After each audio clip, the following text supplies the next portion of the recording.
Yo, yo, what up, friends, family, and listeners? Um, I'm back, y'all. Another episode of From Behind the Booth. It has been a minute. Um, I want to say my apologies, but I feel like I do that every time. So I don't know how sincere the apology will come off if, I'm doing it every time I do an episode. But, what can I say? Life happens, and um, I've been busy. I've been really busy. Um, some of you know that I've done some traveling and I've still been doing my party. And now I am pretty much about 90% moved in with my girlfriend. So that's been a new endeavor, figuring out how to navigate those waters. So there's a lot been going on in my life. And the podcast has definitely been on my mind, and I miss you guys. I really, truly do. I really do miss this, and so that's why I made it a point to set it up. I'm currently in my girlfriend's house, and yeah, I set it up over here because, you know, if you've been following the podcast for a while, I was doing the podcast in my garage at my house. But since I moved over here and I wasn't completely moved in, I pretty much started at the beginning of summer. And now that summer's over, I think her and I both realized that if I'm here the entire time, then, we're not getting on each other's nerves or anything like that. And so we're progressing in having me be more in with the house. So, little backstory, my girlfriend is a teacher, and because of that, she gets the summers off. So, um, because she got the summer off, I was staying at her place every day. And yeah, we really just figured that, like like I said, we get along well, and so it's not problematic if I'm here. And I told her the big thing for me was that I needed space for my stuff, primarily my DJ equipment and this, a space to create, because DJing is still so important to me. I still have a very, very huge passion about it all. And, you know, sharing the information that I learn and just continuing to push the envelope as much as I can is still very, very important to me. So luckily we were able to figure it out where I have my allocated space in her garage now, and I can get back to doing what I love, and that is creating, whether it be on the turntables or right here on a podcast, talking to you all, and just shooting the shit. And hopefully later on down the line I'll get some guests on here, back into the routine of having that. But I don't think it's really a problem for me to host it and run it and talk and do all this by myself, because I'm very much used to being a one-man army. So this is no problem. And actually, you know, so what I was saying is that I miss you guys for sure. That's a big reason, big motivator behind why I'm doing this episode. But also, I have some things that I learned recently, and that's a big thing for me, is that I don't really like to come on here if I feel like I don't have anything to bring to the table. And I mean that just in the sense of material that I haven't talked about before, stones that I haven't flipped over yet. I really want to bring new, insightful knowledge to you all. And same thing with the discussions. Like, I want it to be fresh. I don't want it to be these things that are redundant or things that kind of just get pounded by the culture sometimes, especially depending on the times. Like, if everybody's talking about requests, or if everybody's talking about their party, or if that's all, if the media is already littered with all that and just flooded, then it can really make me not want to do it because I just feel like it's already been done. It's already covered, you know?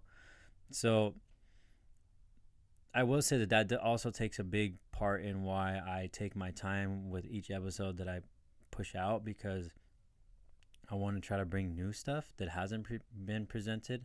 So at least I will say this is that, you know, that anytime I bring on an episode, I don't ever want to just bring it on just because I haven't done it in a long time and I'm just saying, well, whatever, I'll just go on there and just talk about the general stuff.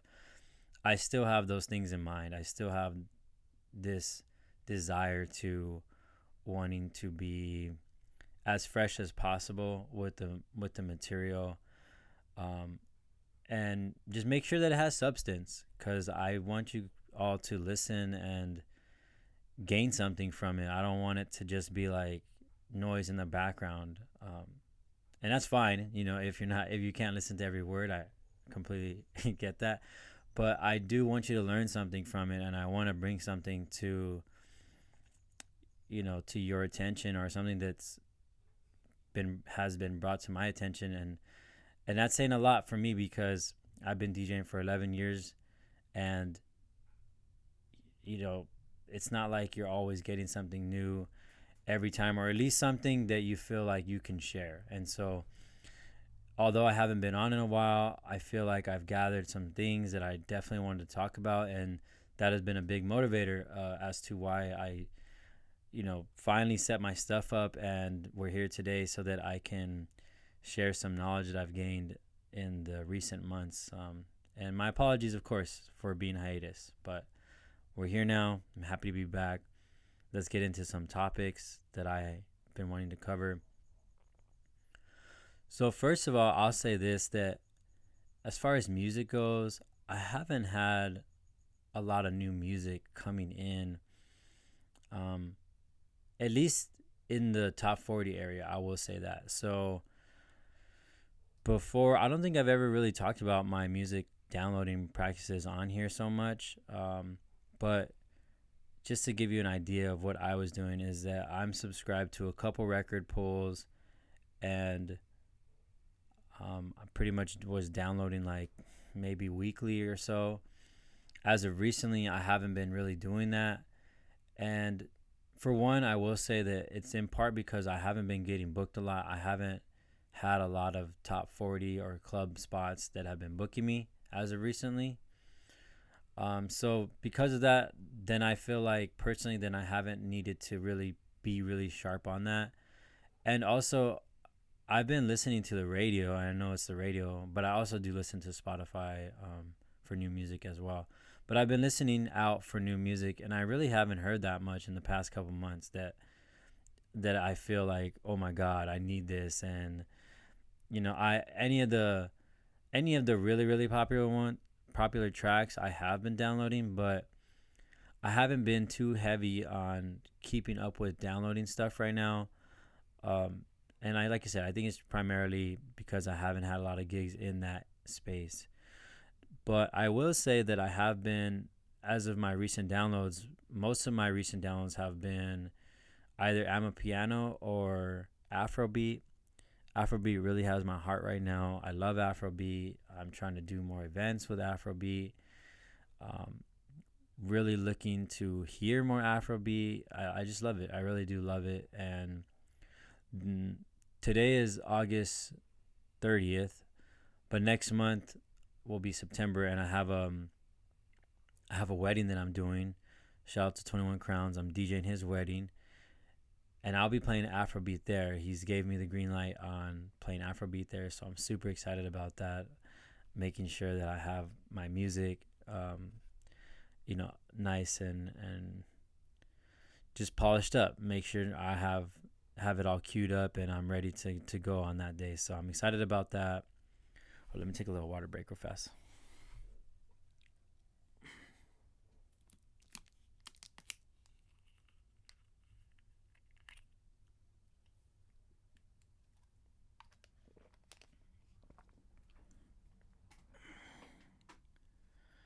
Shout out to Kirkland at Costco for providing this water today. Just kidding, y'all. This is not a sponsored post. Um, but yeah, I'm really excited about that. Also, I didn't even get to talk about that, but so I'm doing a wedding this month that's going to contain a lot of Afrobeat. I'm really excited about that. But I didn't get to mention is the fact that I started an Afrobeat slash R&B party a couple months ago. I tried it out. I tried it for 3 months.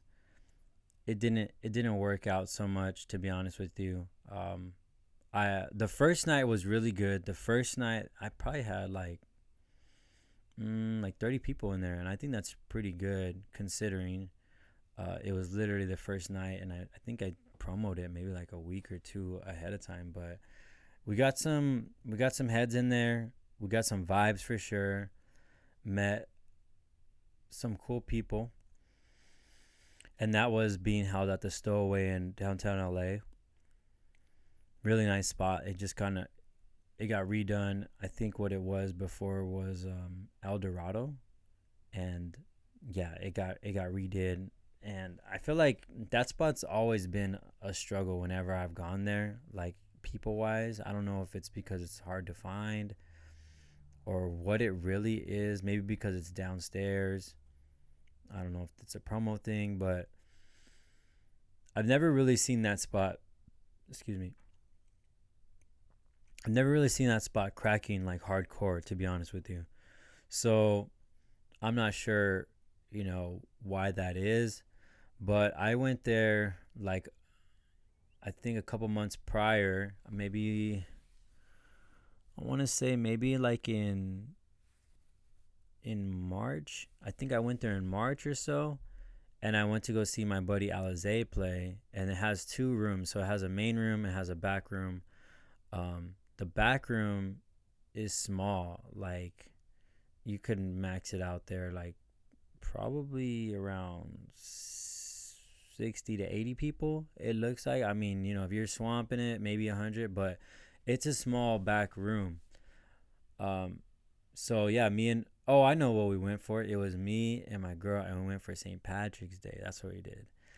And I was excited to go too because like I wanted to go out, but I didn't want to go anywhere super crazy. And so me hearing about my friend DJing at this place, shout out to Alize, I was really excited about that because I knew it wouldn't be too, or I was hoping it wouldn't be too wild because it was not like an Irish pub or, promoting some type of huge thing. It was like kind of like, hey, happy St. Patrick's Day. We're going to be here, by the way, if you guys are looking for something to do that's not the norm. And so me and my girl were like, oh yeah, let's go check that out. And yeah, so St. Patrick's Day, it's busy that day, but we managed to find parking, and we go down there, and then we see like people checking in behind this curtain, and we seen people writing their names, and I was kind of like, what's going on over there? And they were playing hip hop, and it was that day. I will say it was busy. It looked busy. I didn't see exactly how many people in there, but it looked busy. And they had a door person, so that looked cool. But we were looking for my friend Alize, so then we turned around, and then that's where the back room is. And the back room, like I said, is small room.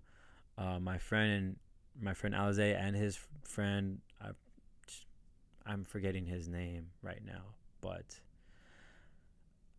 I know it starts with a C. We can maybe put that in the comments or something like that. My bad, bro. I only met that guy like a couple times, so I don't feel too bad. But yeah, I don't remember his name at the moment. But anyways, they were DJing in there, and like I thought about it, that I was like, man, this is a cool room. Like I feel like I could do something here, like something, something kind of small would be really nice to do here. And I asked my buddy, well, after he did his set, told him great job and stuff like that, and then later managed to talk to him throughout the week and asked him, how he got booked there and what's the booking process like there. And he sent me the general manager's information. So I contacted him, and he had told me that he was open to the idea. He's, it's a new spot. He's a new promoter there, and or not the, yes, actually, I guess it wasn't the general manager. It was the booking, like the booking agent there, pretty much the talent booking there. So he told me, that it was a new spot and he's trying to put new events in here. And so I pitched him the idea because I was just asking about if I could do an event there. And he's kind of like, well, what would you want to do? So I told him that I wanted to do Afrobeat and R&B night. And he was all for it. But the only thing is that the only area that was available was the main room. And the main room maxes out at, I don't know, like, I would say at least like 200 people. Probably maxes out at 200, I would say.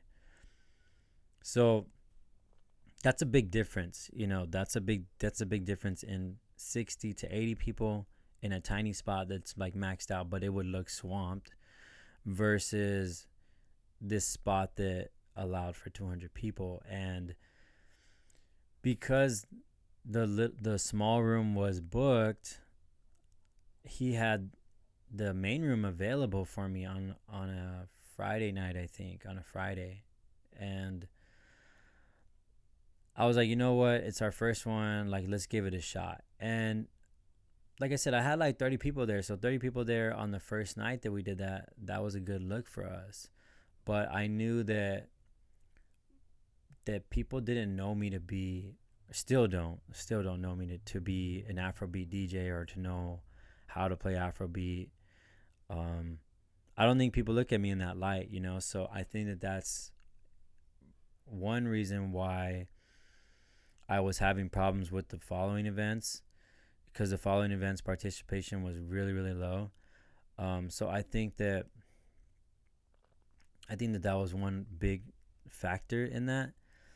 And also, you're doing this new niche. It's like, for one, you're not known for throwing your own parties, and then second, you're doing it like a niche party, right? This Afrobeat and R&B, like, that's not the mainstream. That's not on the radio like that right now. There's a couple tracks on there, but it's not majority. It's not 80% Afrobeats or R&B on the radio, right? So you're making it a little bit more specific, and then you're working in this big room that maxes out at 200 people. And so even if you have that, the 30 people in there, looks cool, but it's pretty damn empty. And so, it was hard to get people down there. And I think that continuously has been my personal struggle with throwing events, because if you're not aware, I have been throwing the picnic event, and like I said, I just started this Afrobeat one, or I did it for a while. But I've been DJing for 11 years. It hasn't really been heavy on my heart to learn how to promote and get people to the event. And the reason for this is because, not because I'm lazy or something like that. There's a point that I just want to get across, and that's the fact that when you are getting less than you want at events that are so demanding of you, there's not much incentive to go hard for a set event. So let me just give you an example. I just really want to paint a picture here. And that is the fact that, let's say, I'll use a general place like Sharky's, because um, it's I think you'll get the idea when I describe it. But if those of you who are not familiar with Sharky's is a bar that's near the beach, and there's multiple of them, so I don't have to even get specific as to which beach. But imagine a beach bar, right? And this beach bar has DJs in there every Friday, Saturday night. It cracks just because it's like one of the only bars that has current music near the beach. And I mean, really close to the beach. Probably one of the closest bars to the beach. That's not only for like adults, or that's not a lounge. It's more for like, it's geared as like a partying destination. So the reason that I want to point this out is that regardless of who's there, it's gonna crack because the fact is it's a bar near the beach with alcohol with current music. So there doesn't have to be a DJ there. The DJ is an added experience, added element. Um, I think very important there, but the reality is, would that spot still kind of go off if it didn't have an actual DJ and just played good music? Yeah, it would. It really would. I think it would, especially because like the bar lowers the lights at night. They have like lasers going around. It's a real like young atmosphere that's really designed around that after a certain time. During the day, it's just like a family restaurant. You wouldn't really know that it does that.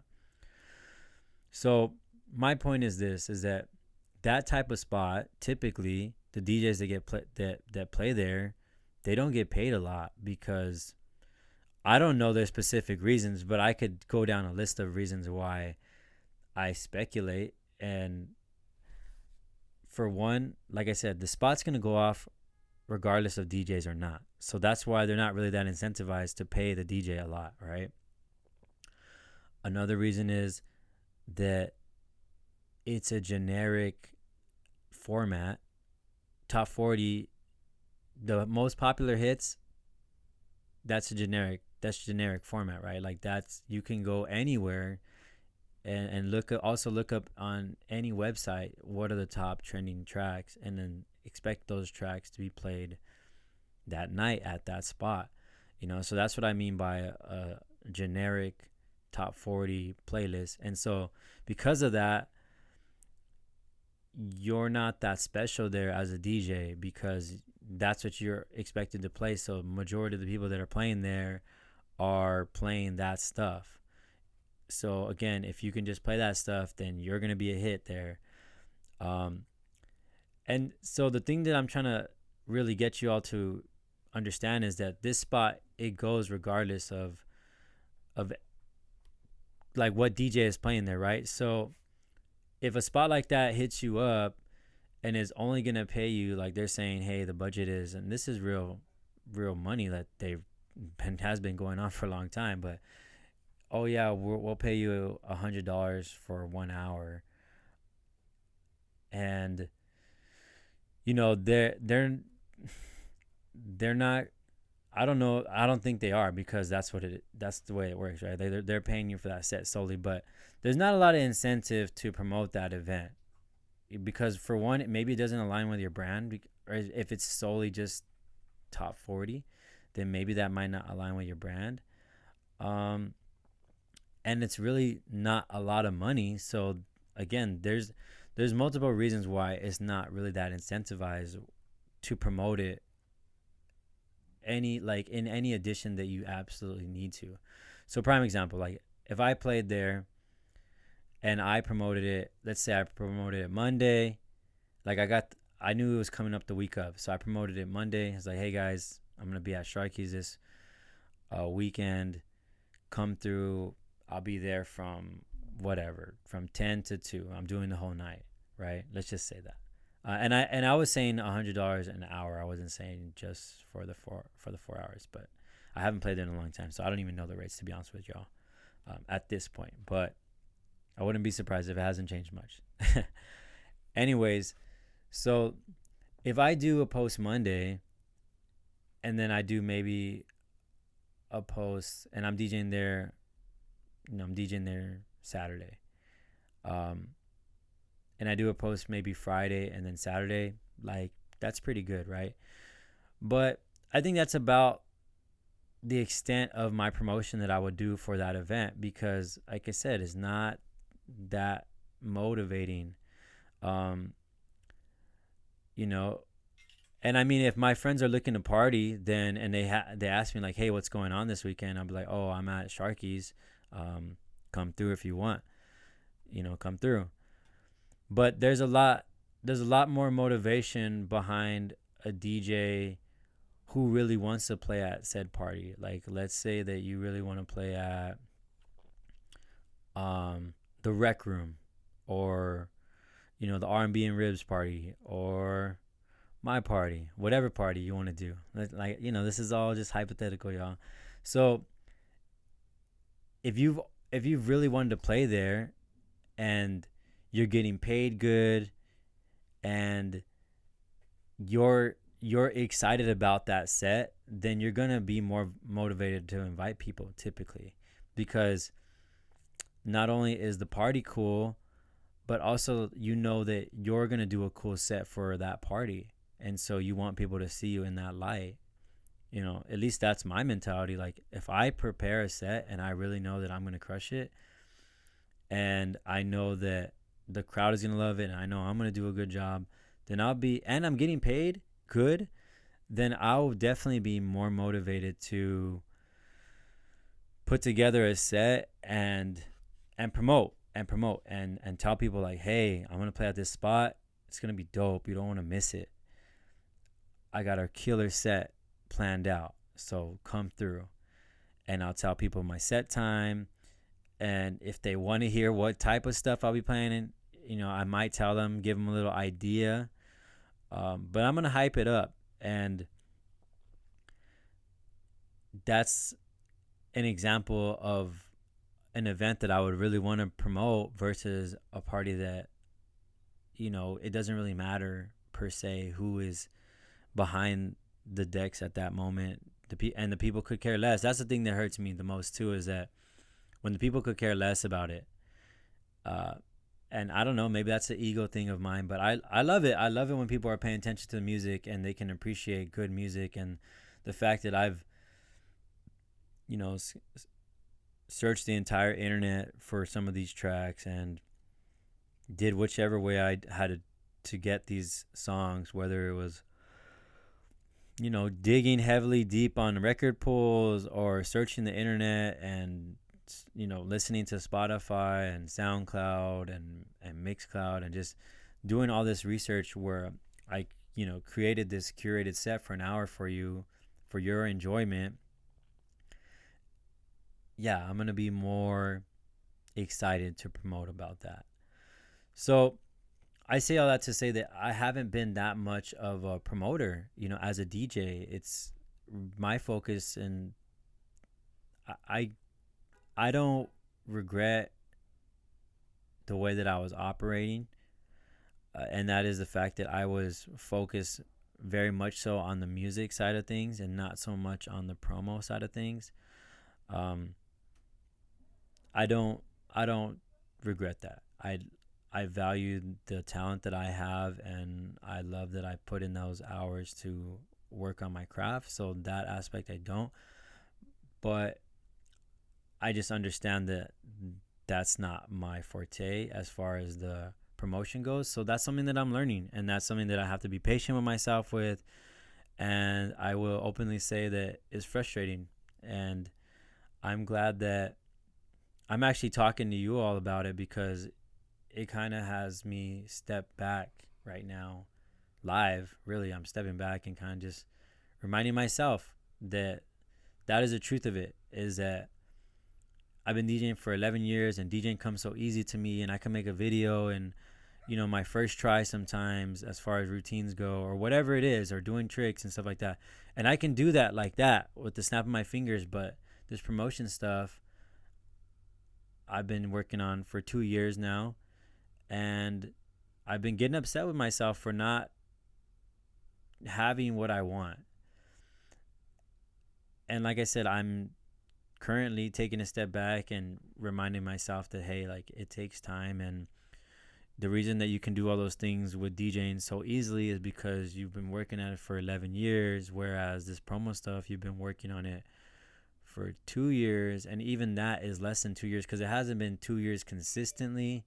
And with this, sorry about my phone, y'all. But with this, it's not like I learned DJing, because with DJing, I specifically went to a DJ school where they taught me how to DJ, and they streamlined the whole learning process of that. So I learned in a couple years. Ironically, right? Like, I learned that in a couple years, whereas here I am a couple years into the promo, and I don't feel, the same. And I know why. like now that I'm thinking out loud about it, and that's the fact that I'm learning as I go. I'm learning as I go, and I'm taking baby steps in comparison to the way that I learned at the school, because there's an outline, there's a curriculum, there's first we're going to learn this, then we're going to learn this, and then we're going to learn this, and there isn't that right now in my life with learning promos. There's not someone telling me step by step and the processes and the order that things need to happen in. I'm really just figuring it out on my own. And it's been tough. It has been tough.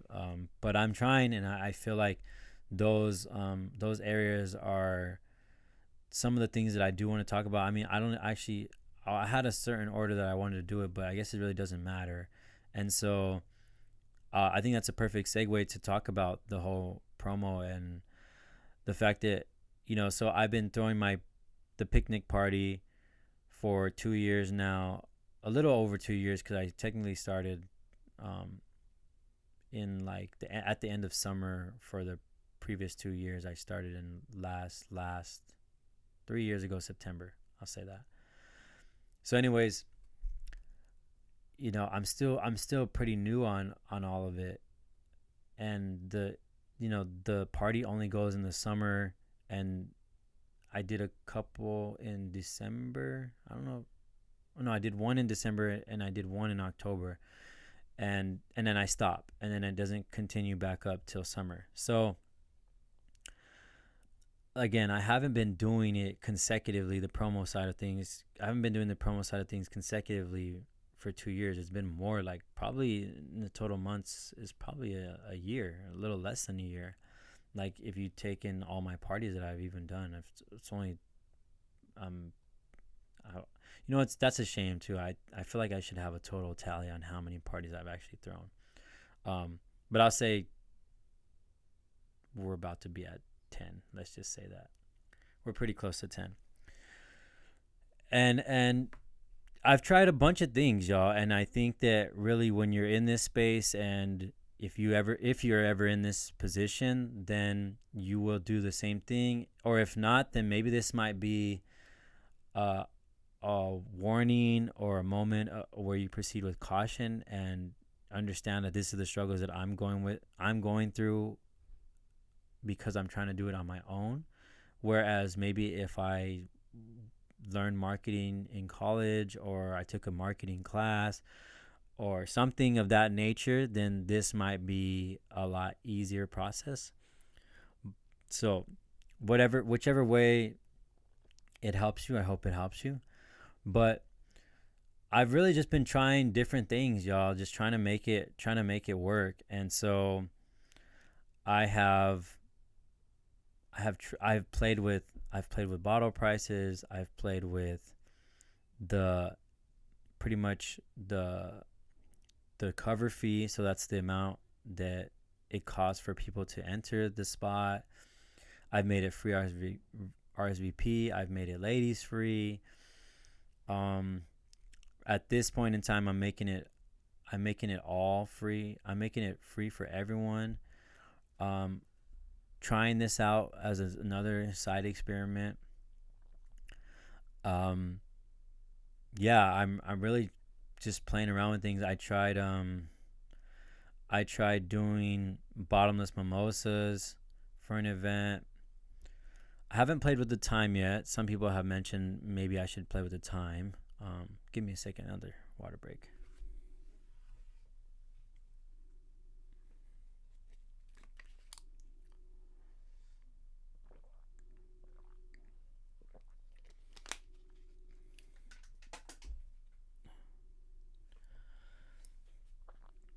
The last month, well, the most recent event didn't have much people there, and that one is my fault. Like I take complete blame for that one. I just really kind of got down on myself. So I actually did a party the month before, and I won't get specific. It's really not a big deal, but for whatever reason, I'll just say that it's an anonymous party. I mean, if you really wanted to figure out what party it was, then you could easily search that. But I did a collaboration with a party the month before, and there was a couple motivators behind that. So for one reason, I was leaving the country, going to France and Spain, and so I knew that I wasn't going to be on the ball as much because I'd be out of town, and I wouldn't want to be working too much while I'm on this workcation, as I call it, because the first week was for work, and then the second week, or the following weeks, I should say, excuse me, the following weeks were for fun, for leisure. So I knew that I was going to be out of town for a while, and I was really scratching my head on how I could do this and how I could make it work. So coincidentally, I actually had a party reach out to me about doing an event at the venue, and they were asking me how to like who to get in contact with and how to go about doing that. And that was a couple weeks prior. And so then I was like, well, how could I make this work? And I figured out that I could do a collab, and I could work collaboratively with another party, and we could throw it at the venue that I already have, because I already have a venue space. And it could do really great. And I found a party to do it, and we did promo. We promoed, and it was nice because we were very mutual on everything. Like, we agreed that we would split everything down the middle, so that being the flyer, going 50-50, like just really doing it up. And I really thought it was going to be a surefire. I really did. And the event didn't do as I planned. And it really bummed me out. It really, really bummed me out. I will say, because everybody asks, like, why do you think it went that way? And I think, well, for one, it was probably the hottest day of the summer, or one of the hottest days of the summer out here in LA. So I definitely don't shy away from that being an idea. That space has been having new events nearby, so maybe that's why. I don't think it's so much the promo on on either side of the parties, because I promoted, they promoted, so that really sucked. The fact that I think it was a letdown for both of us. It was exciting to have it, and the event went great. Like, as far as DJs crushed it, people that were there had a great time. I had a great time, but it wasn't what we had anticipated, and both parties fell short. Like, I would have expected a minimum of at least like 30 people from my side and 30 people from their side. And if we would have had that minimum, we would have had, a good 60 people there, and it would have been decent. It would have really been, because that space that I have, you get 80 people in there, and it looks good. It looks really good there. You get 60 people in there, it'll look good. And I'll actually tell you about something interesting that I've understood as of recently too. But yeah, if you get those kind of numbers in there, it looks great. And then also,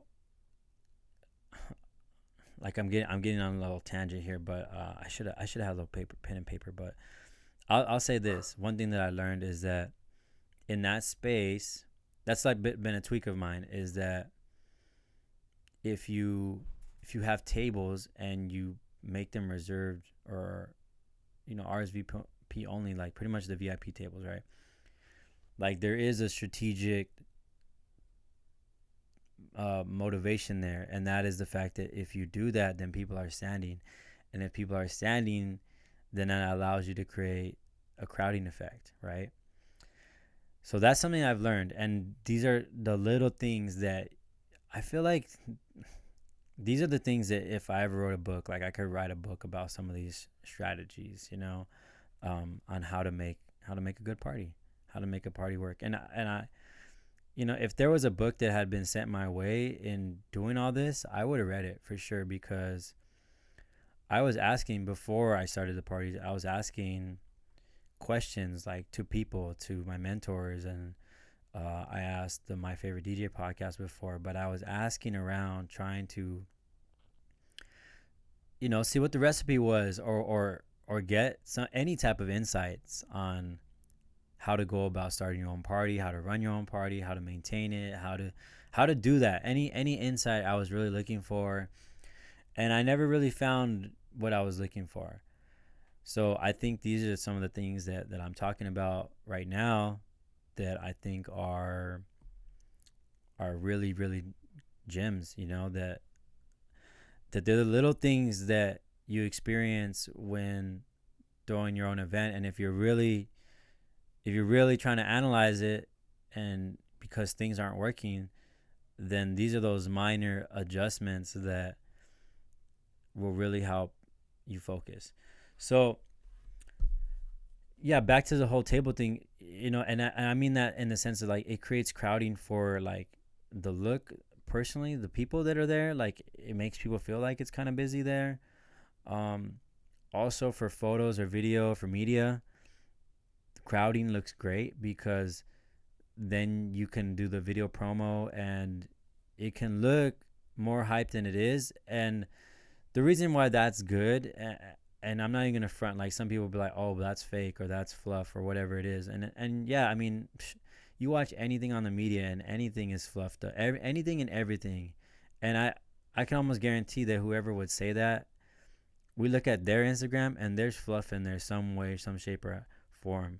Whether it could be as simple as you doing a DJ set and then you cleaned up that table, and that's now it's staged.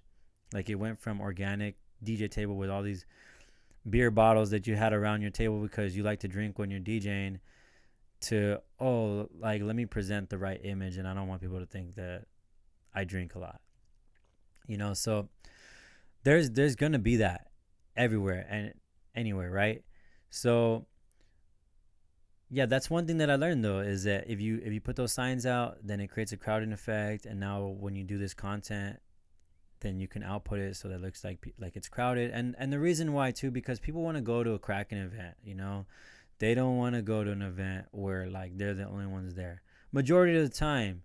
And I get it, like the music could be literally the best, but if you're going somewhere and you specifically want to go there to socialize, then that, no matter how good the music is, you might not want to stay there. Like you'll stay there for a little bit because you're really enjoying the music, but at the end of the day, like maybe you or your girl or whoever it is that really was looking forward to going out and socializing, they're not getting that fix there. So that's why people want to go to events that are busy, and also because of everything else that comes with it, the energy that's there, people dancing, the fun, the camaraderie, like all that, right? So that's one little thing that I definitely, a little strategy that I wanted to go over, and just because I remembered it, I wanted to drop it out. But back to the whole doing this collaborative effort. Yeah, so me and that party, we were really scratching our heads like after it all, like trying to figure out like what went wrong, because we all promoed, we had a great DJ lineup. Like I said, the DJs did their thing, like it was really good, but we just didn't have the heads that we had anticipated. So that really got me down. That really got me down in a dark place. And it's because I hired a videographer that day. Be it that I've been doing the party by myself, everything that gets done is all done by me as far as booking stuff goes, and paid out by me. So any expense is all on my head. And the first year I think I had a videographer and a photographer the first entire year, and we weren't making a profit. So that's all money that's bleeding out of my pocket. But I knew I was okay with it because I knew the importance of it, and I knew that it had to get captured. Like content has to get captured, and you have to have this type of material to showcase to people, to show them your product. Because if you don't capture that material, then there's no way for you to showcase your product. Like, you can tell people about it all you want. Be like, oh yeah, my party, it's the best ever. Like, you guys gotta go. The DJs there are the best. You could try that, but they want to see it. People want to see it. For a lot of people, seeing is believing. So they got to see it, and that's the importance of gathering the content. So I understood that, but then this year I couldn't afford it. Like, there were some times where, like, I was looking at the numbers and I'm like, you know what? It doesn't make sense for me to hire a videographer and photographer specifically. So I'm not gonna have them come through this event. And that's a double-edged sword, because for one, you could have, like, you're saving yourself that short money of not spending, but then you're also potentially missing opportunities there. Like, what if there's a DJ there and he does something super sick and your videographer could have captured it, but because you quote unquote couldn't afford it, or you cut corners and you didn't bring that videographer, then that moment doesn't get captured or that photo doesn't get taken. So it's tough. It's tough. And it's like all these things that you're juggling. Like, you're thinking about the creative aspect, you're thinking about your financial situation. There's all these factors that come into play. And so, and especially if it's all on you. If you have a team, then you split those costs and it makes your life easier. But if it's all on you, then it's hard. It can be hard. So I hired a videographer that day, and I was expecting, that it was going to be cracking and the videographer was just going to be able to, like, pretty much close his eyes, press the record button, shoot it anywhere, and, like, be able to capture magic. Because honestly, when the party is thriving, that is more or less the case. Like, you could look at any person there and it's a smile from ear to ear. They're dancing, they're drinking, they're having fun with people. I was going to say they're friends, but with people, because that's the essence of the party, right? Is that it's just good people, good music. So that's usually the case. However, at that event, it wasn't, and there wasn't much content that was really captured from that event. Like, my videographer did the best that they could do, but it's hard when there's only a certain amount of people there. And I think, being real, it was only like 20, like, it was in the 20s amount of people there. And, like, if he's supposed to be there for 3 hours recording, like, does he need 3 hours of material of the same 20 people? No. And then it's hard to make that look good, because it's it's the same faces in all these clips and stuff like that. So it hurt, because I really thought I was going to capture all this material, and I was like, man, if I capture great content for this event, then I'll be able to use it for the next two parties, and I think that'll really push my parties. Like, it'll really incentivize people to go, because now it looks cracking. Like, it looks like a vibe. We need to go, and I was hoping for that, and I know that party was too, and we both just dropped the ball on participation. It sucked. And like I said, I don't know specifically what it was. I don't know if it was the heat. I don't know if there was millions of parties going on that day, which totally is a possibility, because in LA, there's parties all the time. There's parties everywhere. Sundays, literally there's a spot that just popped up that I noticed because I came a different way on the freeway. But yeah, I noticed that there's like a brunch spot down the street. And like I said, there's a bunch of things going on with that, and I don't know exactly what it is, but that got me down. That got me super down. So then the following month, like the first 3 weeks, I had my head in the sand. Like, that's the best way I could really put it. I had stuff going on, but nothing crazy. And I really was just like an ostrich, and I put my head in the sand, and I was like just kind of sitting in darkness. Like, I was ashamed of myself. I was sad. It really hurt me. Like, because I had such high hopes, and then for that to happen, it was a real letdown. And I knew that I was gonna do the following party like that month. Like I will say this, like if I have the capability of doing it and I make commitments, especially with something like this party that I love, I truly love from the bottom of my heart, and I really do want it to succeed, then like no matter how bad things went, if I put these dates out and I let people know that I'm gonna be here on these dates, then I'm following through. I'm following through because I think that's so important. I know that people, when they get those dates, and a lot of, especially a lot of my friends, like they will, they're busy. Everybody's busy, and especially as adults, like you get so busy with life. But I know that once I put those dates out, some people, they'll take a Monday off. Like they'll like, all right, Monday I'm not working because I'm going to Wally's party. Or shout out to Flotron, but Flotron is a good friend of mine, and this guy's flown. He's flown down to go to the party because he knows the dates ahead of time, and so he plans like his trip around it. You know, he'll be like working this, and then he's like, oh, perfect. And then, you know, come July 24th, then I'll be, or whatever. I'm sorry, July, September 24th, then I'll be down here at the picnic, and while he's doing his event.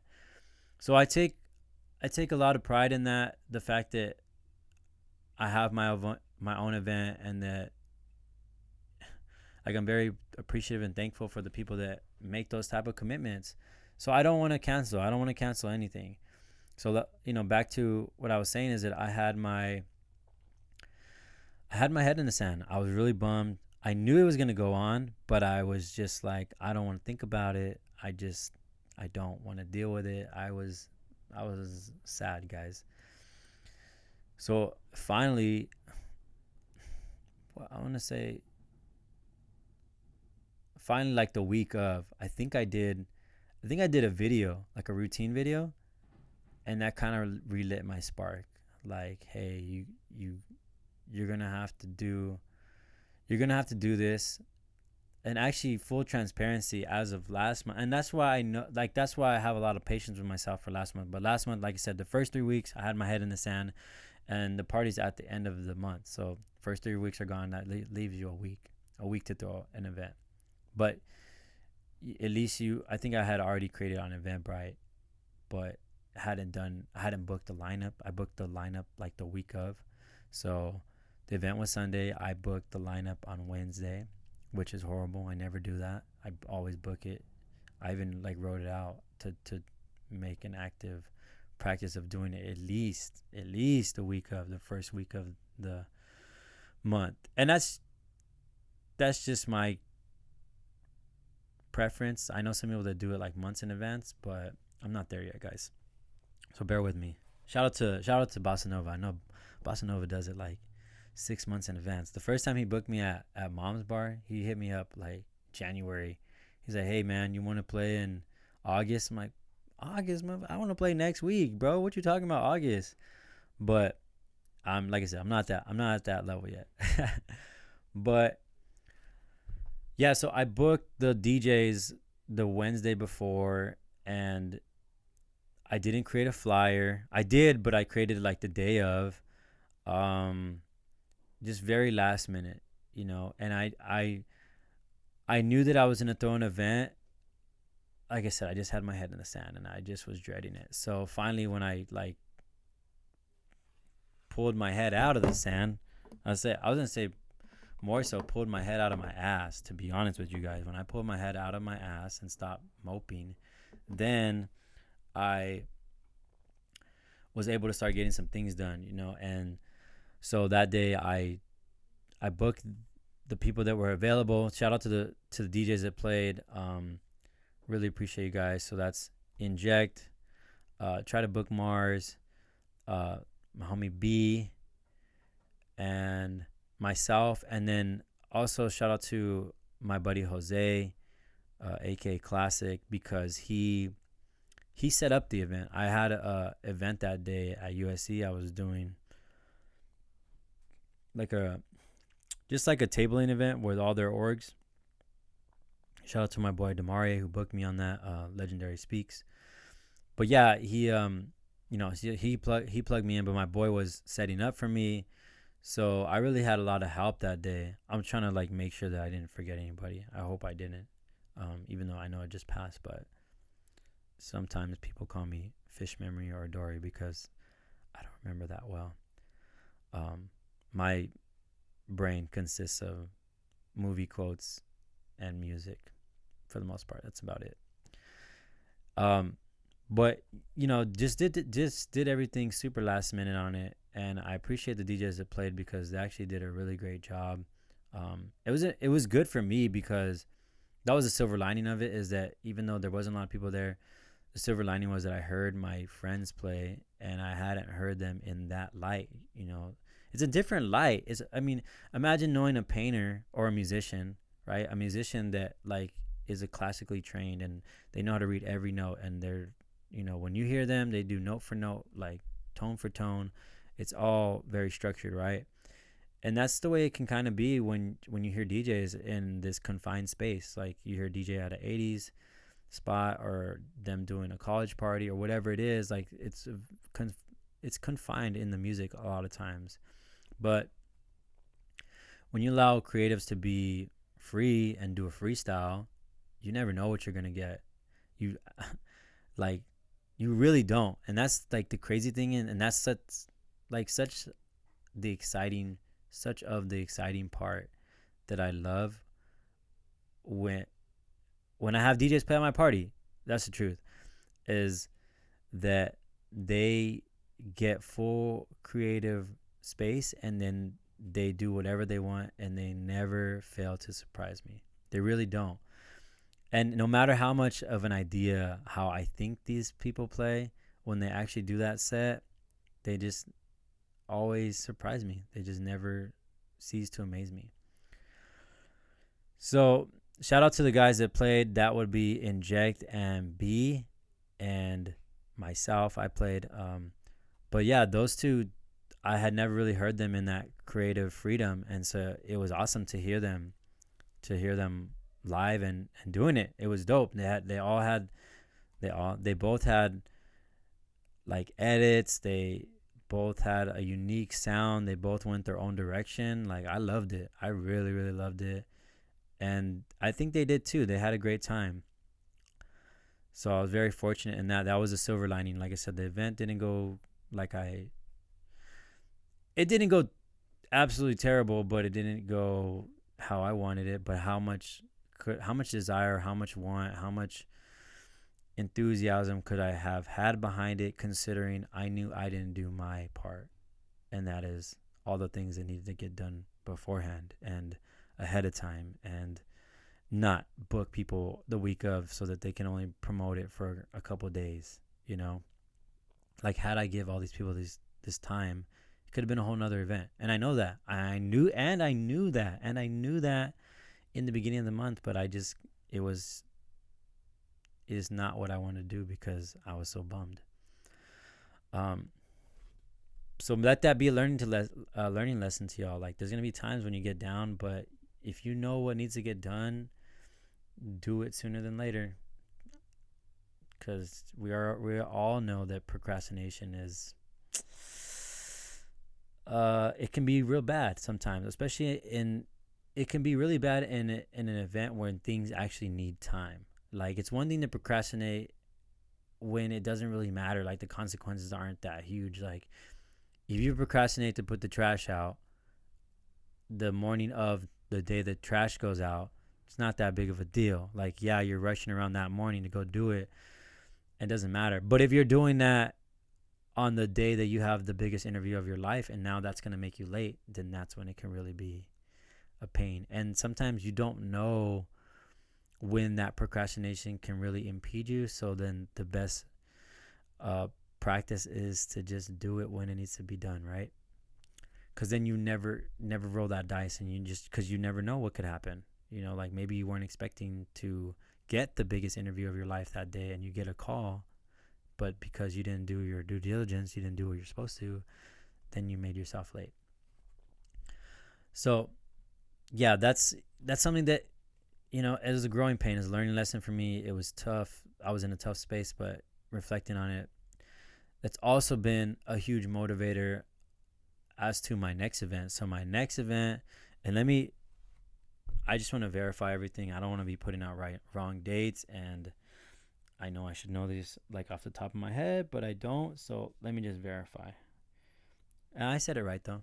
September 24th. September 24th is my next event, and I'm very, very, very happy and excited to let you all know that I'm on top of my shit. I'm on top of my shit for this one, and I'm really, really excited about it. I'm already looking forward to it. And the beauty of that is that it's not even the next month yet. And so if I have this type of excitement and energy behind it, then that can bring nothing but good things, because everything is going to be done by the time it needs to be done. And when it's like, as far as me showcasing my product, it's not going to be like me, talking under my breath, like, hey, I got this thing over here.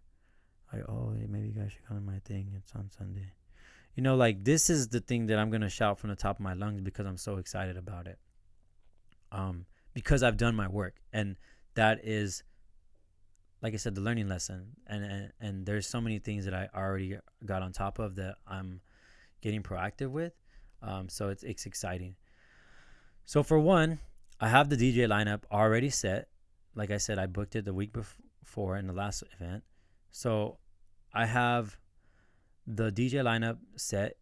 I'll even tell you the order. So if you guys are listeners, I'll tell you the order. I could even tell you the times. And that's not going to be common knowledge to the general public. But because you guys are fans and because you guys listen, that's love. So I appreciate y'all. So here we go. So I have 3 to 5. I have my buddy Nocturnal. He said he's going to do like a house set. Good dude. Met him at Scratch. Huge support of the party. He's been, I don't know, he's probably been one of the most frequent visitors. He's been to multiples of events, has always been willing to help me out in any way, shape, or form, whether it's promotion and or like just setting up. Just good dude. Shout out to Nocturnal. Appreciate you, brother. So we have Nocturnal, also a graduate from Scratch DJ Academy. That's where I met him. So 3 to 5. Then we have 5 to 6. We have Zuli, and Zuli is from the Beat Junkies. I think I met her through Jose, or probably just went to an event and heard her play, and I was a fan. I liked her selection of music. She's good. She's a great DJ, got a great ear. Beat Junkie student, like I said. Loves like selection type of stuff. Loves Afrobeat. Really has a unique sound. She likes different music, and that's what I love too. I love people like that. Me, like, I'm a fan of DJing, and so yeah, I'm a fan. If you could play the general stuff, good job. You're a great DJ. But you want to be an amazing DJ, to me, like, that's where you gotta go those extra steps. And what are those extra steps? Whether it be you're digging deeper than most, you are doing more than the normal DJ in any area, whether it be promotion, whether it be you're working on your skills, whatever that is. I think those are the things that separate you from the rest.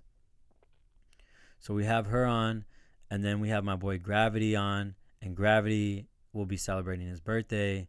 I met Gravity at Scratch as well, but he was working as an instructor, still is working as an instructor, and it'll also be his birthday celebration. So that's going to be really good. I'm really excited, for this lineup that we're already having.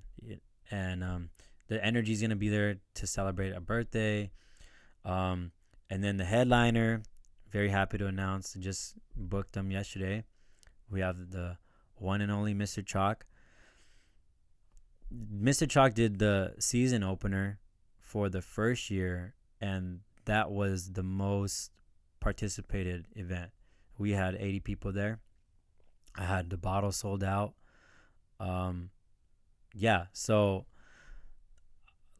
you got him on doing the headliner slot, so he'll be from 7 to 8, and then I'm closing out the night from 8 to 9. And this is no coincidence that the lineup is the way it is, and I have strategically and specifically put chalk before myself because I plan on bringing it too. Like, I really want to do something cool. I know people are going to be there because of chalk, and if I maintain the energy, then they're going to stay there for me. And so I really want to put on a performance. And so I've already been prepping a set. I'm getting excited about that. So expect something if you go. September 24th, if you are available, we're doing another picnic, and it's going to be lit. It's going to be the last one of the summer, so the season finale, and we're going out with a bang. Like I said, I'm pushing hard. I really want this thing to go. So some of the proactive things I've done aside from booking the DJs, and this is the things that I'm saying, like, I'm proud of the fact that I'm getting them out so early, and this is the way that I should be operating. So if ever any of my friends listen to this and then they want to hold me accountable, like, check with me in the first week and ask me, like, hey, have you done all the stuff for your party? If not, get on your shit. And that's fair, y'all. I'm telling you now. And I know I could already think of at least 2 people that are gonna be actively on my ass about that. Like, hitting me up like, hey man, what's up, how's everything going? Like, yeah, well, actually the real reason I called is to make sure you got your shit going for next month. Are you set? Like, I already know that. So shout out to those people. I love y'all. But I went on Fiverr, guys, because like I know this thing needs to get done, and maybe this isn't the way that I want it, the way that I necessarily wanted it, but because I know it needs to get done, and it needs to be done in a certain time and all this stuff like that, I went on Fiverr. And if you're not familiar with Fiverr is like a space where you can hire people to provide services for you, such as graphic design, content creation. The list goes on. These are a few things, but the list goes on as far as what people will do for you on there. So I hired someone to do the flyer, and there was one flyer for like $10, or there was the same flyer but with up to 8 revisions and some other like little kind of things that it came with, and that was $14 but like, or $15 but $18 plus tax and service fee, whatever. So I paid for that, and that's because I need that flyer as soon as possible, because as soon as I have the flyer, then I can start to promo. Regardless of me having video, I need at least the bare minimum is a flyer. Like, people need to know the information, and they need to see it all in one space, and I mean that in one space, like one, whatever that is, one rectangle, one square for your post, your Instagram story, whatever it is, wherever you're promoting this, you need to have all that information in one. What's like the better way to say it? I wonder. Like, I want to say one space, but like, I don't know. We'll figure that part out later. But anyways, you need to have it all together. Where it's convenient to share. That's the best thing I can say too. So have a graphic designer building it out. And the reason I'm expressing this is because in the past I've had like friends do it, or I've had myself do it, but that's really not my forte. That's not what I want to be doing. So this just makes my life easier, and it really does free up, like, it frees up a lot of stuff inside myself, because then I'm not worried about that. And so now it's not in the back of my mind. It's not kind of stressing me out, because I know I got to get it done, but I don't want to do it. The list, there's a big list there. And so I'm glad that I got active and I just listed the details, and the flyer should be ready probably by the end of today, if not tomorrow. And if I need any revisions, I have 8 of them. And I gave them the logos, and I gave them a point of reference. I gave them another flyer that I used previously, so they can just have an idea of how things looked before. So that hopefully, this goes well. But I just really wanted to have it done as soon as possible. So that's one thing that I did differently, and like I said, I got proactive with. Another thing is, it's so funny to me because I tried a little bit paying a person to run ads for me on Facebook. And shout out to my homie Philip. Philip runs his own clothing brand, Cream Soda, and they do dope gear. Has provided me with multiple sweaters. So shout out to Cream Soda. Love you, Philip. My best friend since first grade. Too long, guys. When you know somebody that long, it's just too long. But I love that guy. I really do. And anyways, he recommended using this marketing guy who provides ads for like Nike and Google, and he does all this stuff, right? And he recommended him for me, and I tried him out. So I tried him out for my birthday month, and my birthday month I had the most RSVPs I ever had, which was around 200 RSVPs, and the place maxes out at 200. So that's a lot, right? You would think. But that day, the RSVPs didn't equate to people. So even though I had 200 RSVPs, I still kind of had like my normal participation, which was like 40 to 60 people there. So I wasn't really convinced that was working.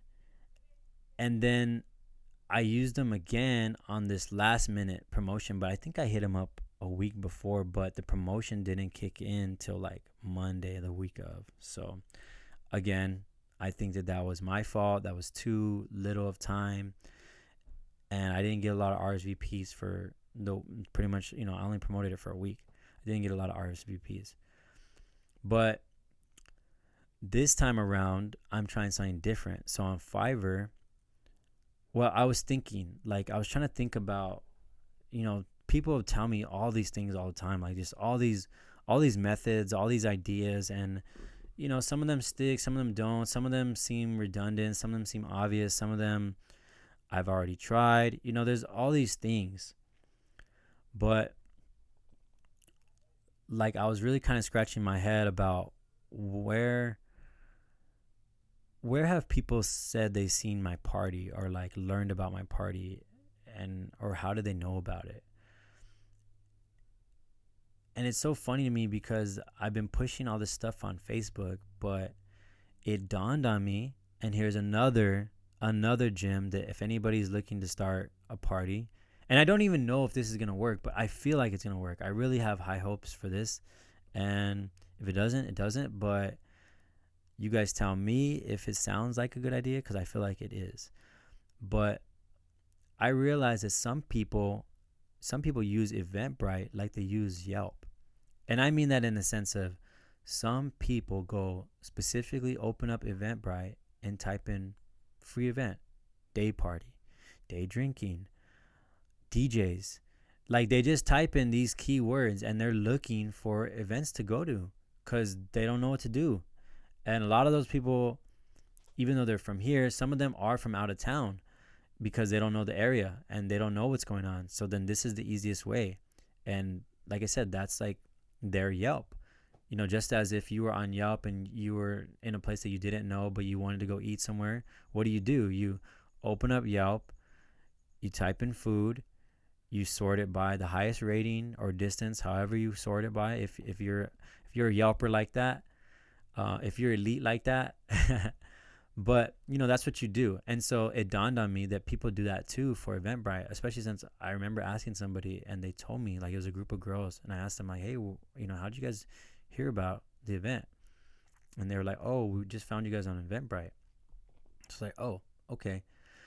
So now I'm thinking, like, you know what? I should try to put some promo in Eventbrite, and I didn't think I really realized that you could.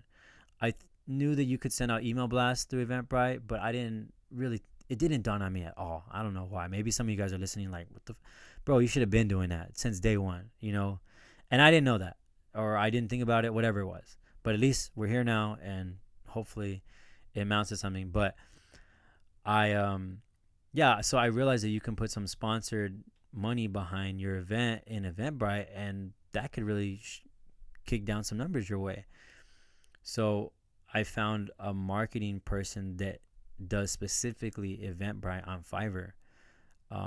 It's more pricey. Well, he charges, or they charge, it's a company, but they charge $75. But if, I pay $75 and I do this post or sponsored content through Eventbrite, then maybe I could get some extra heads in there, and that'll be all be worth it. So I'm trying it out.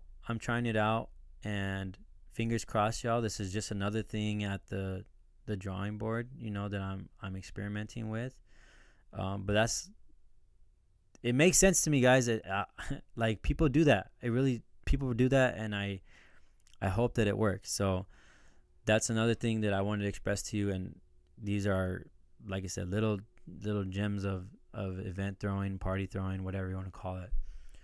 So I have my fingers crossed on that. And I think those are the main things that I really wanted to talk about, that I had fresh in my head, that I wanted to share with you. And then the last piece is just the stuff that I learned about traveling, being a destination DJ, a wedding destination DJ.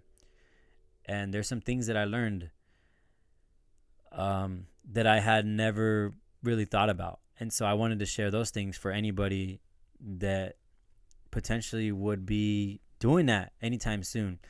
And you know what? I'm going to give a shout out to my homegirl, Kennedy. Kennedy, if you ever listen to this, or maybe I'll clip this out for you. But I've been really wanting to get my friend Kennedy on here, because she does travel DJing like every weekend. And hopefully I don't put her out, because I know she's always trying to be a little secretive about that. But she does. She really does do like a wedding in Indonesia or freaking France or Jamaica. I'm talking like every weekend, guys. Or maybe she just makes it look like that. But I'm pretty sure it's like, if we looked at her passport book for this year, she has to have at least 10.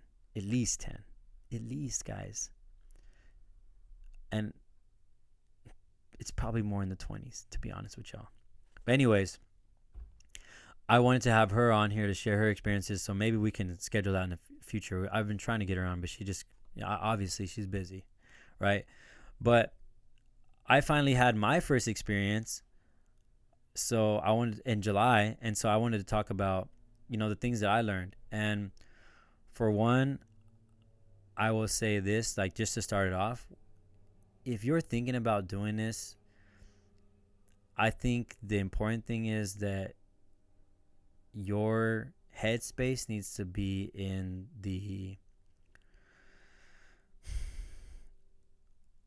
above $2,500,000 to like $5,000 space, as far as the booking goes. And I'm saying like, it should be in that realm. I'm not saying you have to charge that. I'm not saying, that I'm not saying what I'm charging. I'm just saying it needs to be in that space. And I'll list out the reasons why. I mean, and of course, it could be more. It could be more for sure. But I think that as DJs, and because of the average going rate that's going on out there, I think a lot of us are completely clueless. Completely. Like, truthfully, we are completely clueless on how much that we should be charging outside the country, guys. And here's some reasons why. So first reason, your ticket, your airfare ticket from here to France is $1,500. Now, mind you, that could fluctuate, depending on when you book it, blah blah. But as DJs, we're busy, so maybe we don't always have that luxury to book it exactly when we should or whatever it is, right? So I'm gonna say this: minimum is 1,500, like not minimum, but the average price. The average price that I seen, and you could, it'll fluctuate, but average price that I seen was $1,500. This is not a window seat, guys. This is just a seat on a plane. This isn't the best plane or anything like that. This is just your general ticket from Los Angeles to France. So that's $1,500. Okay. So let's say you're making, I really should get my calculator out. I might in a little bit, but let's say you're making $2,500 and they're not paying for your ticket, then boom, automatically out of your pocket is $1,500. So now there's $1,000 left that you're making potentially. So once you get, and these are things to just think about too. So that's your ticket, but remember, you have to pay for food at the airport, and airport food is double. Like, it really is double. I paid like $20 for a chicken sandwich and fries from Burger King. Like, no lie, guys.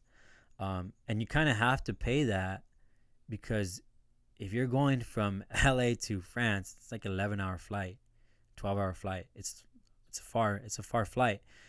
And I say that, and actually I could be incorrect about that because I think we flew from LA to Canada and then to France. So either way, it's a long flight, guys. And yeah, if you have to pay for food, then already like your bill, you're starting to run that bill, right? We had 2 meals on the plane that we didn't. The first meal I didn't know. Funny story, side note, is that we're on the plane and like the people are coming down and I can smell the food and I'm like, oh, it's time to eat. So they're coming down, like the flight attendants are coming down the aisle and everybody's getting their food and I'm excited. Like, I'm like, oh yeah, we're going to eat right now. And I look over at my girl like, babe, food's coming. And she's asleep. She's knocked out, right? But anyways, food started coming down the aisle and then they finally get to us and they give, and it's a seat of 3. So they give my neighbor, the one that's sitting right next to me on my right, they give her a meal. And then they like kind of turn the other way. And I'm like, whoa, what's going on here? I was like, oh, excuse me. I'll have the chicken, right? Like not thinking much. And then they said, oh, actually this is prepaid meals. So what? Like, oh yeah, these people have already paid for these meals. I was like, well, there's none of this food is included. Typically on flights, the food is free. In my experiences, I don't know, maybe it changed, but that was my experience, that the food was included. And then they said, no, unfortunately, it's not. But if we have extras, then we'll be able to pass them out. And I was like, oh, okay, cool. So then completes dropping the food off, then they come back up, and then they make the announcement. And the announcement is, hey, everyone, in case you didn't get food, there are some food left over. Just let us know and we'll help you out. So then right away, like instantaneously, as soon as that announcement was made, boom, my hand goes up and I click the light on to call them over, right? Like the little I need service or I need help light. So then they come to my section and they give us our meals, me and my girl. And then I'm about to like start digging in. I'm like not even waiting for them to leave. Start digging in. And then they look over and then they're like passing me the card reader. And I'm like, what? And they're like, oh yeah, here you go. And I said, well, what's this for? They said, oh, you have to pay for the meals. I say, well, these are extra meals. Like I thought you guys are giving these out for free. And then she's kind of like, no, like you got to pay for these. And I'm like disgusted for real. I'm disgusted. And I go, well, how much are these? And then he says they're $20 each. I look over at my girl and I bought, I'm not going to lie, guys. I was proactive. I bought an extra chicken sandwich at Burger King because I had a feeling, because I remember reading like the tickets and stuff, that our ticket specifically said like no food included. So I was already under the impression that I was not going to eat on this plane, aside from if I bought myself anything. So I bought myself an extra chicken sandwich from Burger King. And I'm like, all right, I'm going to eat that mid-flight. And then when they passed me this $20 box, which is, it's a box like, I'll show you guys, like this big. It's a small box, guys. It's not a big box of food. And for those of you listening, it's about the size of like a needle box that you would carry your needles in, or I don't know, like a little, what is it? I'm trying to think of a good, like a KFC box. If you ever got like the biscuits or something in the KFC box, it's like that size, right? So it's $20 per box, guys. And I was like, nah. Like, I had opened and I was going to pass it back to him. And my girl, like, nudges me. She's like, babe, like, it's okay. Like, let's just get it. And I'm like, man, I ain't paying for this shit. I got my chicken sandwich. I'll just eat that. And she's like, let's just eat it. And I was like, all right, whatever, I guess. And I will say that she paid for it. Because I wasn't trying to pay for it, guys. I really wasn't. Thank you, babe. I love you. Anyways, so yeah, there again though, your bill's going up. Your bill's going up, guys. Like, the money that you're making is slowly but surely starting to deteriorate. Once you get there, if you have to eat, drink, anything, you have to buy it. You have to buy that. And then the next part would be the commute to the location, right? So if you have to take an Uber there, if you have to do what I did, which is get a rental car, and I arrived in France on Monday, and the wedding wasn't until Wednesday, and we were leaving Friday. So they paid for my room, but they had a shuttle there that was gonna transport me from the airport to the event, or to the venue, but I didn't arrive at the time I was supposed to. So then I then was responsible for my commute, and we ended up getting a rental car. It made sense because her and I were gonna go back at a different time than everybody on Friday, because we were going to Paris, whereas everyone else was going home early a lot of them were early in the morning.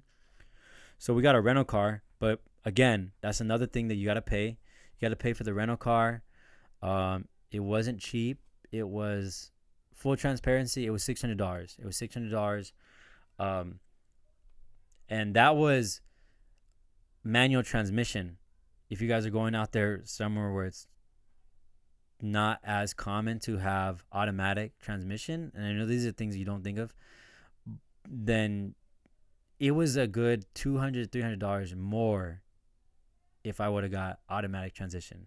So you already know I'm already complaining about this $20 food.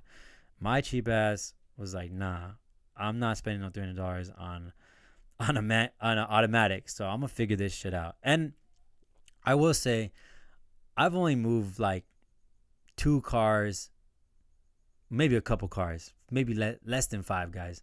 About 5 cars that were manual transmission. I ride a motorcycle, and I've rode quads, so I'm familiar with how to work a clutch with my hand, and change gears with my foot. But it's a little different when you're in a car. But the concept, you understand the concept there. So I figured it out. I drove on the freeway. The venue, this is also why I didn't do Uber, and why we did the rental car, is because the venue was, I think, 2.5 or 3 hours away from the airport. And that was the closest airport, because we were in wine country, France. So again, like, this is more money that I had to pay. You got to pay insurance for that car, because you don't want to get in an accident, especially me not being fully comfortable with stick shift, I made sure to get the insurance. And honestly, in the first, like, once we left the airport, in the first roundabout, because there's a bunch of roundabouts, the yields roundabouts in France, there's tons of them, or in European countries. So the first one, like, I did install, but my car started to roll back, and the car behind me was like on my ass, and so I took off. Like, I had to gas it hard to make sure that the car didn't roll into that, and so that I didn't conk out. um, so we took off like pretty hardcore, but again, these are the things you don't think of. Then when we're staying at the hotel, like, there was food provided, but if we wanted any snacks, or if we weren't eating at the designated times, because they only provide you with dinner or lunch or whatever it is, then those other times when you're hungry, then you have to fend for yourself. So again, that's more money out of your pocket. And that's why I say that you got to do it for at least a minimum of 2,500, so that you at least cover those costs. Fortunately, the gear was provided for me, so I didn't have to pay for any of the rental. Renting out any of that stuff, I didn't have to pay for that. But that is stuff that you have to keep in mind, because if you're gonna have to rent it, then again, that's more money out of your finances. And that's stuff that you have to think about and build into your price quote that you send whoever you're working with. So I was fortunate in that. A learning lesson I did about that is just make sure that and this should have been obvious, especially like a DJ of my caliber, tooting my own horn. I've been DJing for 11 years, teaching DJing for a long time. I should be doing certain things, and I didn't verify the gear well enough, as much as I should. So I knew that I was playing on a controller, and I knew what model it was, but I think I looked it up online, and I just looked up a picture, and then I seen record box, and I think I just took a look at it. And because I just took a look at it, I just made assumptions about it. And it's also because of the fact that, truthfully, like, even if I'm not record box ready, I can be record box ready, and I'm familiar with how to do it all. And so that's why it wouldn't stress me out. However, that being said, I wasn't anticipating that controller that I use was only record box. So I brought my computer thinking I was going to rock on it. But then when I tried it the day before at rehearsal, I then realized that I couldn't plug into it. So then that night and then that morning, I had to place all my music in a flash drive. And it was last minute. Like, the wedding didn't know the difference. They didn't know. But I knew, and fortunately, I've been doing it long enough so that it didn't really faze me. But those are the things you definitely want to keep in mind.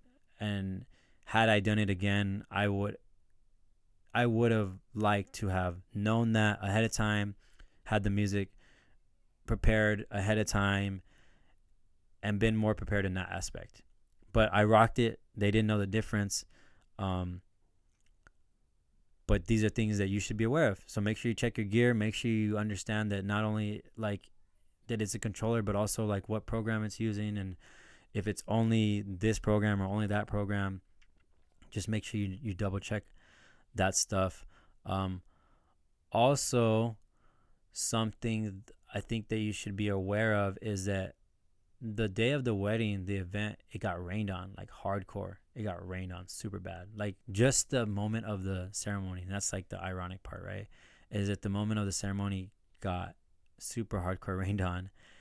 And we had a PA system out there, so they rented the gear, but I set it up for them, and that was kind of included in my pricing. And also, again, another thing, make sure you include that if you even though you're not providing it, but if you got to set it up, that's still labor, guys. That's still labor that you're gonna have to do. And be aware too that just because that you're there, like, they can't expect you to DJ every day. They can't They can't ask for extra stuff. Like, don't think that they're doing you a favor. It's a business exchange. Like, that's the truth of it. Is a business exchange, because the reality of it is too, like, had these people been in France and had they not booked me, then they would have went out. They would have went with another DJ from out there, and they're rolling the dice. They don't know who that DJ is. This person that booked me was a family friend. They don't know if that person speaks English. Like, there's all these things, and I mean that truthfully, because it turns out the coordinator didn't really speak good English, and they thought that they did, but the person was using a translator. So then when they got to in person, like, they were looking up a lot of words and stuff like that. Little side note, but yeah, these are the things that you got to be aware of, and make sure that you don't get taken advantage of. Also, because just because whatever it is, like, because they pay for your ticket or because they hired you to be out there, like, all that stuff has to be included. So that's the problem too, is that if you book yourself for maybe just a ticket and then, like, a couple $100, those people, they might not value you as much, and they can try to take advantage of you. Like, oh well, we bought your ticket. Like, why don't you DJ tonight? Why don't you DJ tonight? Before the party, and if you're there the whole week and you're DJing like 5 nights out of that week, and they're only paying you $1,000 or a couple $100, then it's like, damn, like, these guys really, they're milking it. They're milking me, and I let them because I didn't include that in the prices, or I didn't tell them what it was. So again, these are things to be aware of. Fortunately, that didn't happen to me, but it could have, had I not known them, had I not been specific with the things that I'm providing,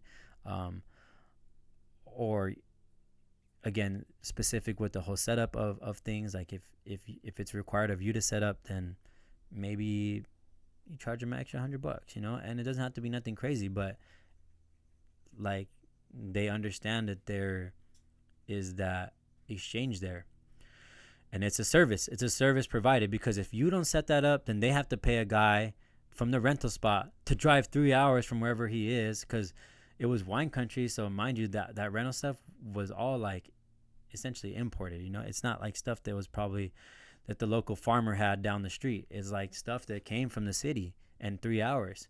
So if that guy would have had to set it up for them, he would have charged them maybe $1,000. I think I did save them $1,000, because, and these are the things, again, like, now that I'm thinking about out loud, like, they're making more sense to me, and it also helps me understand that I could have charged more, because I remember seeing how much the price was for the tech. And then I told them, I was like, oh, you know what? You don't need to pay for the tech. Like, I can do it. So, like, I'll save you guys a good, like, $1,000. But I didn't include that in the price, which is what I should have done, right? Like, I'm not gonna charge you guys $1,000, but I'll charge you guys $500, because it's still got to get set up and still work. And again, if I didn't do it, and then even if he didn't do it, then they would be responsible to do it. And they're not DJs, and they're not AV techs. They're not gonna know how to do that, and let alone they're not gonna want to do that the day of their wedding or the day before the wedding, whatever the case, right? So, things to keep in mind, guys. Really, really understand that stuff. And then speaking of the car, I had to pay gas, which isn't a lot, but it all adds up. It all adds up. But the rest of I planned I planned the workation around DJing out there. So we left July 2nd. I got there July 3rd in France. Pretty much Monday till Friday, we were out there in wine country, did the wedding. It was great. It was amazing. Beautiful views. Then that night we went to Paris. Excuse me. That night we went to Paris, got to Paris. Paris was wild, crazy, guys. It's a city. We were out on a Friday night at the Eiffel Tower, 1 a.m. Everybody was drunk. Me and my girl witnessed somebody get pickpocketed. Beautiful. Eiffel Tower is beautiful, but just, be careful out there. I will say that. And the following day, we were in Paris during the day, and we were able to stay there till 5 p.m. So the beauty of that was, in the morning, we woke up pretty early. when you walk around out there, every 5 minutes you could walk into like a monument or something amazing, a big old ass church, something. There's something. So that's really cool. And then we went to the Louvre, which is what everybody says you got to do, and I agree. It was awesome. The Louvre was amazing. To be in the area where that glass triangle is, and also to go inside, we seen the Mona Lisa, seen some art down there, and that, like, in there alone you could spend an entire day. It's so freaking massive. So for future reference, if anybody's looking to travel to Paris, I would highly recommend doing Paris at least 3 nights. At least. There's so much to do out there. Well, we crammed a lot for the amount of time that we were. Yeah, went to the Louvre. We went to Eiffel Tower. I'm trying to think of what else we've seen. We seen like some churches and stuff. But yeah, we had to leave at 5 p.m. that night or that afternoon, and then we went to Spain. We had an Airbnb at Barcelona, and Barcelona was dope. I'm wearing this little hat right here. Shout out to Barcelona. It's not Balenciaga, y'all. Lady at Food for Less the other day thought it was Balenciaga. She's like, "Is that expensive? Is that from that expensive store where they wear like $1,000 socks?" I was like, "Nah, it's from Barcelona, homie." But anyways, yeah, Barcelona was dope. I had been recommended to go there from my friend DJ Hoppa. He told me it was really cool, so made it a point to check it out. He said the music scene was great. Food was great for sure. We had paella. I have a whole like montage of things that we ate there. Amazing. We did that. Oh, sorry. And before I get too far into all that, I also want to add, I only took a carry-on. I took a carry-on and a personal item. And the importance of that is because I did that, I didn't have to pay extra baggage fees and also risk losing my gear. And that's something you also have to take into heavy consideration when traveling, is like, if you have to get those insurances on your bag because you don't want to get your DJ rig stolen or lost, also, and it's because it's a bigger bag, you're going to have to pay additional fees. All that stuff needs to be included in your pricing, guys. It needs to be very important stuff. So anyways, back to the Barcelona thing. Ate a lot. Highly recommend eating some paella out there. If you get a chance to eat some paella, drink some sangria. Bomb, y'all. Amazing. We had a bunch of different other food too. We had like Venezuelan food. We had Ecuadorian food. Great food. Gained some pounds for sure. Stayed at an Airbnb out there. At one point, we went to Pamplona, Barcelona, which is the area where they have the running of the bulls, where I suggested, I take partial blame, but I cannot take full blame. So my girl is just excited to travel. She doesn't really know much about the areas until she's there. Maybe like if she gets there, then she'll realize like, oh, I've seen this or whatever it is. But, I set it all up. And so anything we kind of did was like my idea. But which is dope because she's just there for a good time, and so am I. And we invited my friend Flotron, who was our tour guide slash IRL chat GPT. I'm gonna say that, Flotron, your IRL chat GPT, bro. But yeah, so I had intended on going to go see the running of the bulls because I thought of Spain. I'm like, what do I know about Spain? I know soccer, and I know the running of the bulls. Like, that's about it that I really know. And unfortunately there was no soccer games. The season had just ended, so we missed that. That's gonna be on our next time. And next time we go out that way, I need to see a fucking soccer game, 1,000%. But sorry, I lost my train of thought for a second. Oh, I know. So we were, I really had intended on just going out there to take a photo. I thought the running of the bulls, like, That shit looks scary, but it would be so cool. Like, how cool would it be to be there and take a photo? Maybe take a selfie when the bull's running behind me, right? Like, click, cool, got the bulls running. Like, oh my God, like you post that, people are like, oh my God, I can't believe you win. That's so cool, right? That's what I was thinking. But Flotron had a different thing in mind, and we dressed up like the day before. We bought clothes. I had like white pants, and I had a red shirt already, but then the day we pulled up, we ended up buying like a t-shirt or something like that. So we were geared out, had a bandana on and everything. But I was ready for a photo op. This guy was like, no, we got to do it. I'm like, what are you talking about? He's like, no, like we need to do it. I was like, no, I don't want to do it, bro. I just wanted to take a photo. He's like, we can't not be here. We cannot be here and not do it. And I was really trying to fight it, but I was like, God damn it, Flotron, let's do it then. Fuck it, let's do it. Let's fucking do it. So I will say this too. This is a little travel insight about it. Is that when you go, it's crazy because we pulled about like 5 a.m. to just try to figure out like how to do everything, and we didn't want to run the risk of not being able to do it. Like we didn't know if there's tickets or what the fucking deal was. So we show up there at 5 a.m, and it's so funny because like we started like creeping into the city because we booked an Airbnb an hour out, and because we had the rental, like it was no problem to drive there. So anyways, we get there and we start slowly creeping into the city, and we see people like dressed, because we're looking, we're like, is there anybody like out here yet? And we start to see people dressed, the part, and we're like, all right, cool. So I guess it's not like we're like nothing's going on and we're gonna look like fucking dumbasses out here.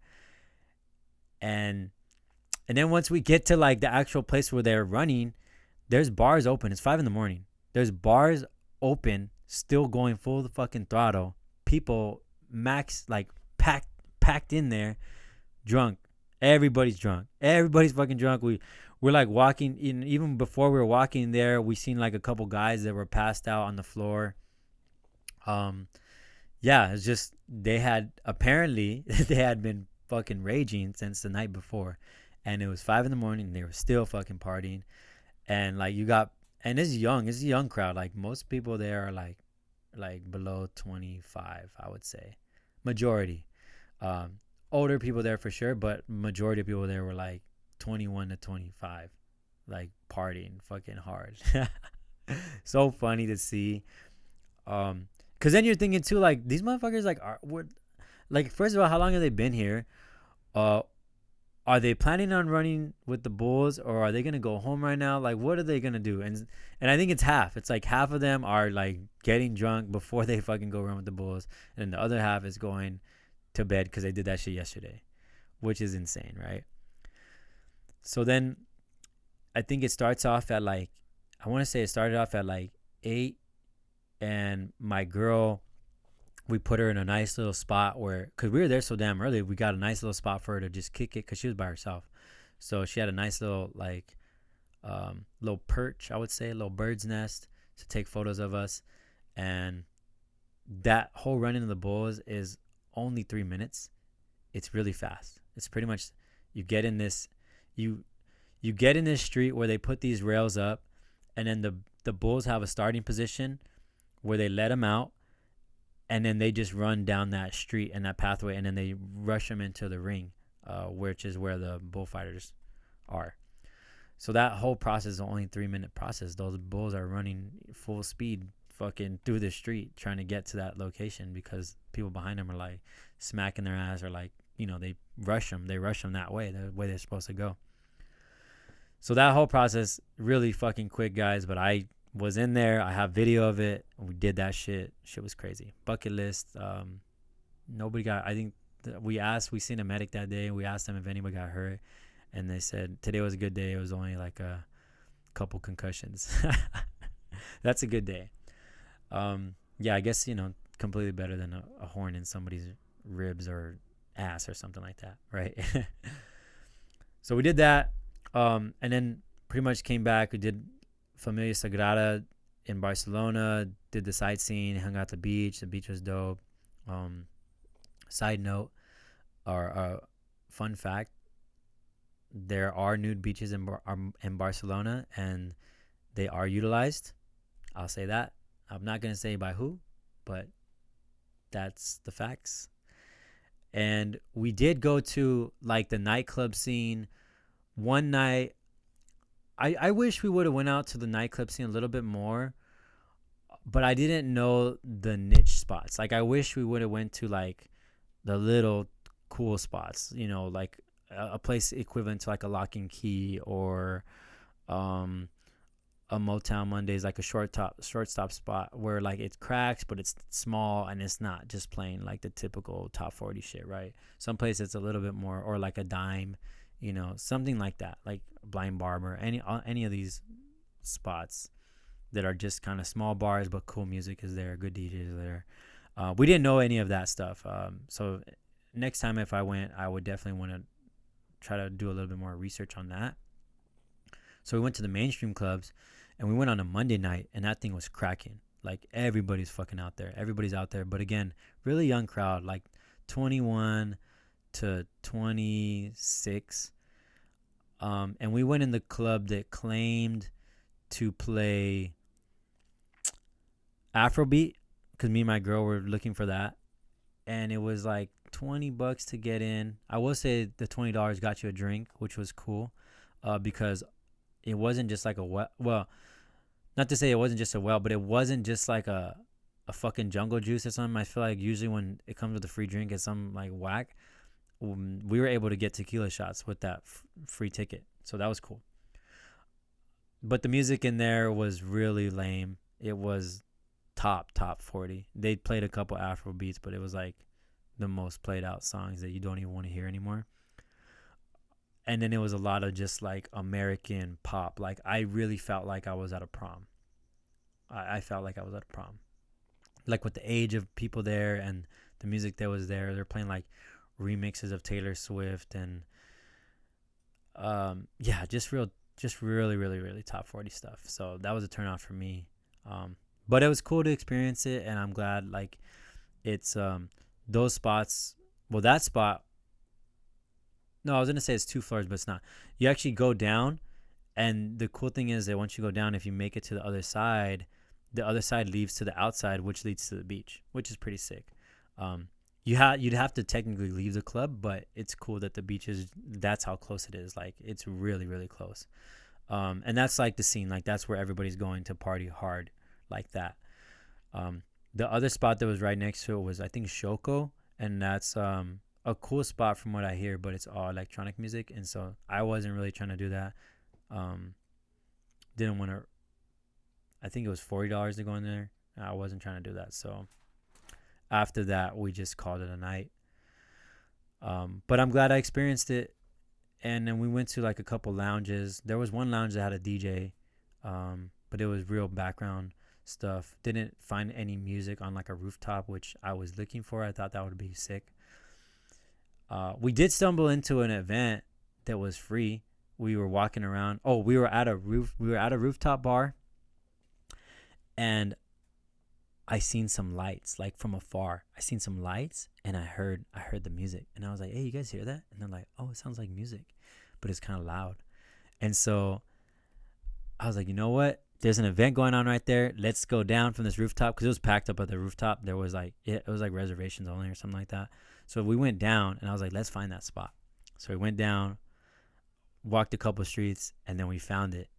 And like people were going in, they weren't showing any tickets. So I was like, "Wait, what's going on here? Maybe it's free." Sure enough, asked the lady, it's free. We go in there for a little bit. DJ, it was like a pride event, but fucking free festival going on. So fuck it, go in there.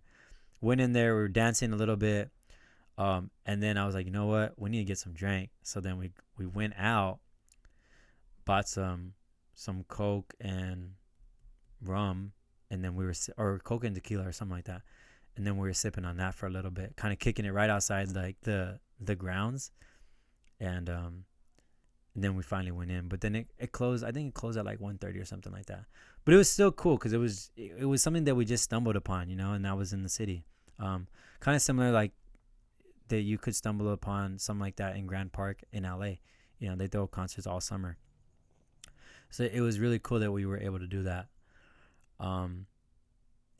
And yeah, I mean, I think that pretty much sums up everything that I wanted to talk about for today's episode. But I hope that you learned something. I hope that I shared some knowledge with you all. And it's been fun. I really do miss doing this. So be on the lookout for it, because I'm going to continue to do this, and I'm going to bring whatever experiences and knowledge that I can bring back to y'all, because I love doing this. I really do. These are the things that makes me happy. Like, recently been thinking about the things that make me happy, and it's like being with my girl, DJing, talking, communicating, posting videos, traveling, hiking, the beach, hanging out with the kids. My girl has kids. I've been hanging out with them. They're awesome kids. Really finding these things that bring joy to my life and trying to do them more, because like that's the easiest way to to happiness and to maintain your sanity. Like, do those things that make you happy, and when you do too much of the things that don't make you happy, it's just not good. As you know what happens when you do things that don't make you happy, and how it feels and what it does for your body. Also, happy to report I've been going to the gym. My girl leaves to work every day in the morning, so then that's been making me go to the gym every day. I hit it like 4 times last week. I've only hit it 1 time this week, and it's Wednesday. I don't know. I'll hit it at least 3 days out of this week, but maintaining that consistency. And as a reminder, shameless plug: September 24th, Nocturnal, Gravity One, Zuli, Mr. Chalk, myself. It's gonna go hard, guys. I'm really gonna bring the heat. Like I said, I have a fucking dope set. Mr. Chalk was my favorite set of all the parties that have occurred there. His set has been my favorite so far. Really loved it, and expect nothing less than that for this event. Also loved the music selection from the other DJs that are on there. And it's all good people and good camaraderie between us all. We're all homies, and we all know each other, and our friends are similar, so I know our friends will be heavily in the space that day. And then who knows who else we get there, because we're promoting on Eventbrite, and then still just doing our normal posts. And as a side note, if any of this stuff helped you, please make sure that you follow myself. So DJ Wall_E. You can follow the podcast from behind the booth, at the picnic LA. That's the day party that I run. Yeah, do me a favor, follow any of that stuff. Come out and support if you can. If you can't support, if you can't attend, then, and you want to show some support in any way, shape, or form, then do so, like I said, by maybe following, give the party a shout out, share it with your friends. Maybe tell your friends, like, hey, I can't make it, but if you're looking for something to do, this is my homie's party. He's really trying to make it a thing. You should check this out if you're in the LA area. That would be greatly appreciated. You already know how I am. Like, nothing goes over my head, and I appreciate every single thing that happens. Every single blessing that I receive, it means the world to me. So thank you all for listening, and I hope to see you on the next one. But friends, family, and listeners, peace.